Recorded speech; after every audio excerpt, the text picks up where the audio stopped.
Yes, friends, today we are going to talk about a short process I have been using in my life when I see bunch of difficulties or calamities. And honestly, there isn't a person in this world that does not see difficulties or calamities. And if you don't see any calamity or any difficulty, then probably you don't really have big ambitions or you don't really have, you know, true understanding of life. So everybody comes across difficulties and stumble with a lot of calamities. So how do we really handle the calamities that really determine us and our leadership style, and that really help others around us, and that really make us grow and become better person.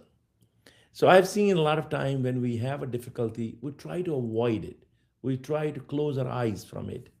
But the very first principle when you're going through a difficulty is facing that beast, because it is a beast and it's hiding. And us closing the eyes on the beast is not going to help. That's certainly not going to make that beast go away. So the very first thing you are going to really do, and that is going to help you, is really facing that beast. So first of all, you need to look the difficulty or the challenge or the calamity in eye to eye. You gotta see it. You might ask, okay, so it's a difficulty. It's not a person who I gotta see. No, consider it like a person, because lots of time, even small tasks or big challenges, we if we don't like them, or if we know they're difficult, or if you think that some people may get offended, or if you see that it may have some bad news, we try to avoid it. I can understand if, for example, you're going to a bed, or if you're going to have some comfort and you don't want to look at that email or that challenge right away. That's fine. Take a little bit time, but soon after that relaxation period, you need to really face that problem. You need to look at that email. You gotta look at that challenge. You gotta really face that beast. So that's number one. Number two is that uh, you need to really let go all the challenges, and you think that it is basically a new life, a new challenge. Don't feel depressed. That's what I meant to say, because a lot of time when we have a calamity, we get depressed and we really don't really do anything. That is exactly not what we were supposed to do. We need to face it, and then we need to start, you know, taking one step at a time and try to solve that problem. And when you want to solve that problem, the very first thing you want to do is you want to forget about all the bad things, all the ill feelings, all what people have done wrong to you. Because when you do that, believe me, you'll feel light. It's very easy said than done. Because a lot of time you're in that commotion, and when you are in that anger and that commotion, your brain and your whole body is not going to work properly to solve the problem. So very first thing you got to do is you got to take the losses. Yes, facing the problem means you got to take the losses. You got to move on, and you got to say, okay, this has happened. It is what it is. Now, how do I navigate out of it? I mean, I have seen leaders who have lost lots and lots of money, and then they get very, very depressed, and they try to find their comfort into, you know, going to bars and other things, and then unfortunately keep dwelling more and more in darkness. That is not light. Getting depressed, you know, over drinking, or wasting time, or just keep sleeping, that is not a solution. The solution start from number one, facing the problem in the really eye to eye contact with the problem, and secondly, accepting your defeat. But defeat not in a sense that you get depressed, but whatever moment loss you have, just accept it. Because believe me, if you did not have that loss, you wouldn't really even get an opportunity to grow faster. Think about it. If you're flying and you have no air pressure, can you fly? More air currents you have, better it is to make you fly higher. So, what we need to do is we need to now start solving the problem. And to start solving that problem, you need to take all the ill feelings away and maybe even forgive and forget some of the people. And if you cannot forget, at least forgive. Forgive some people around you who have really got you into this mess and start fresh. Believe me, you have lots of potential. You might think that you lost everything. No, you haven't lost anything if you haven't lost yourself. Because the biggest loss is your life, your health if you lost it, and your family and your relations. Because think about it. When you came into this world, what did you exactly have? How many clothes you have? How many golden spoons you have? How many shoes you have? You really had nothing when you came in. Matter of fact, you were not even able to walk. You were not able to talk.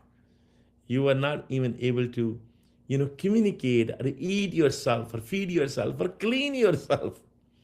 So what's the worry if you can still feed, clean, walk, run, jog? You have a healthy life, but you're depressed out of a small failure? What's the big deal? You were able to come to this level from nothing, absolutely nothing. Yeah, you can imagine, okay, well, some people may have helped you, your parents, your friends, your colleagues. But listen, you had less then, and you did not have this much wisdom. Today, with that loss, you have far more wisdom. Your wisdom increased tremendously. Now, when you have increased your wisdom, you want to just give it up? You want to give it away? This is the time to bank on it. Believe me, not just the successes are your assets, but your failures are bigger assets. Yes, let me repeat. Successes are not the only assets. Failures are sometimes bigger assets because with those small failures, especially if you had those failures early in the life, because now you have a whole life ahead of you to benefit from it, to benefit from that, from that learning. And that learning may actually give you many, many, many, many fold better success than you are going to have. If you did not have that failure and you got dwell into that, then you may become happy and say, oh, that's great, that's good. But good is the enemy of great. So if you satisfy yourself, then you are half dead anyway.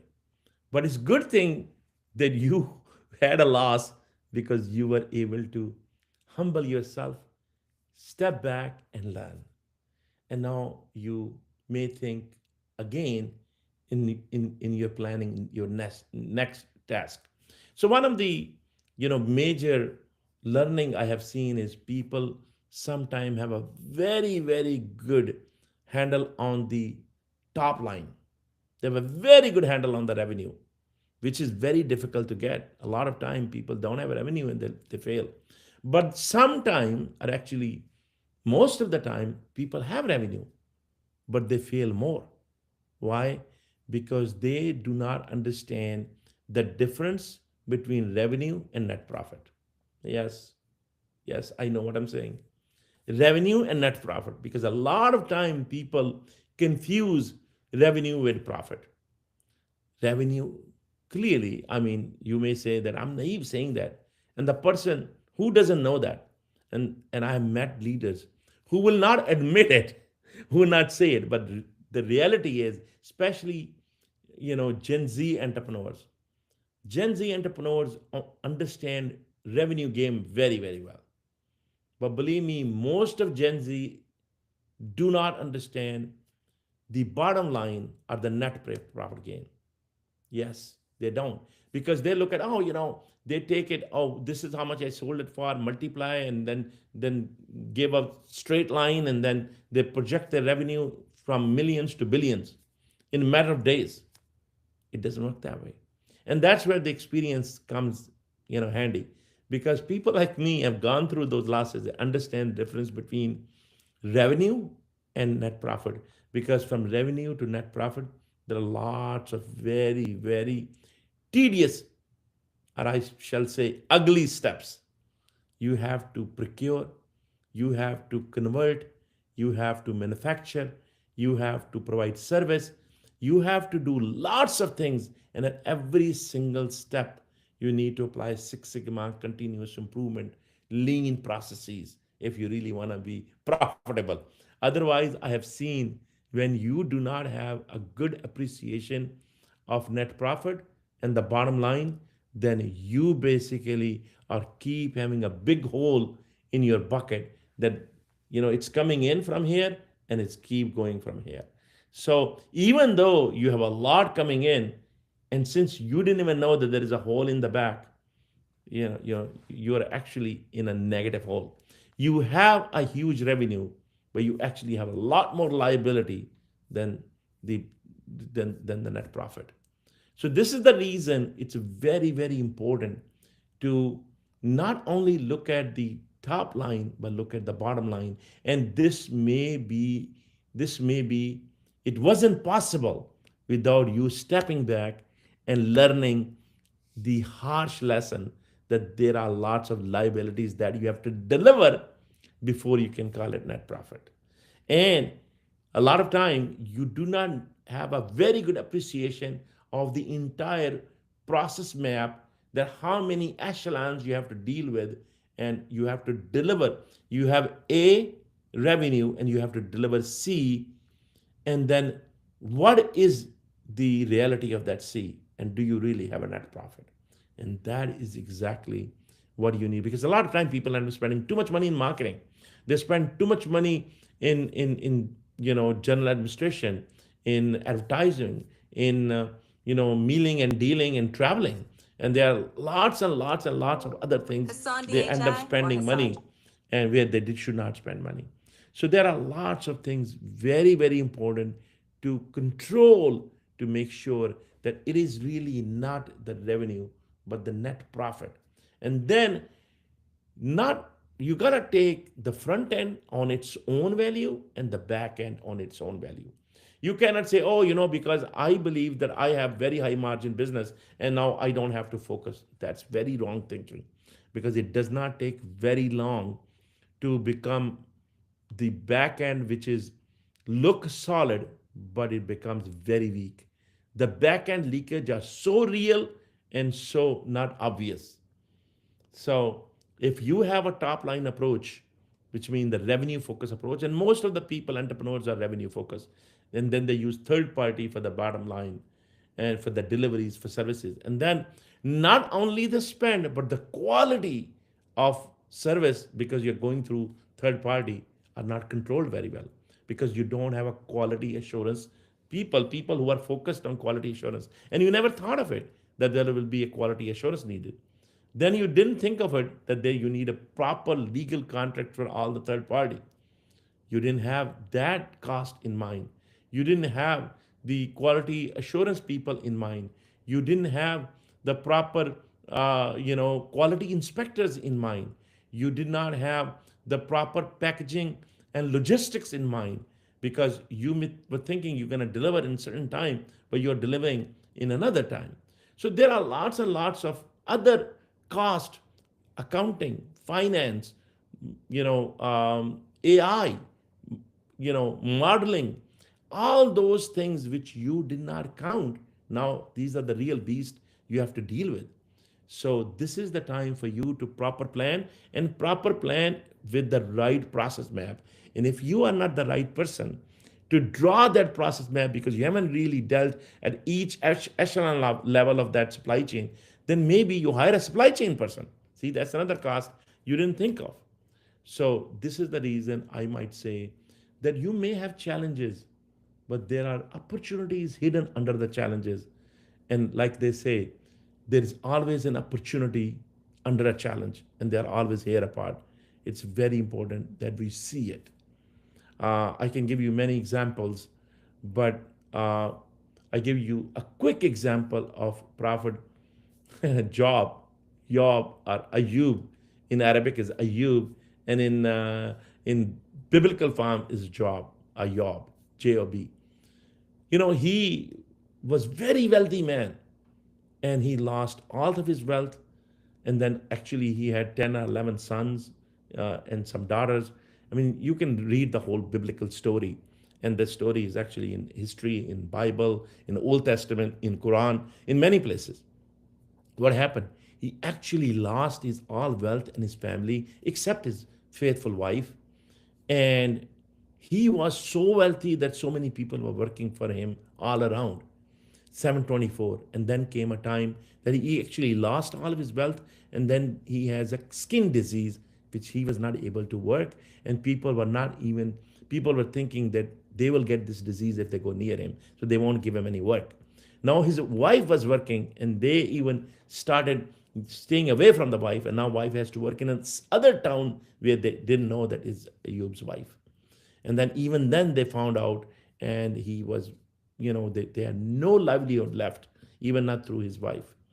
And then his wife asked him that, why don't you make prayer to God? And then there is a lesson here which I want to share with you.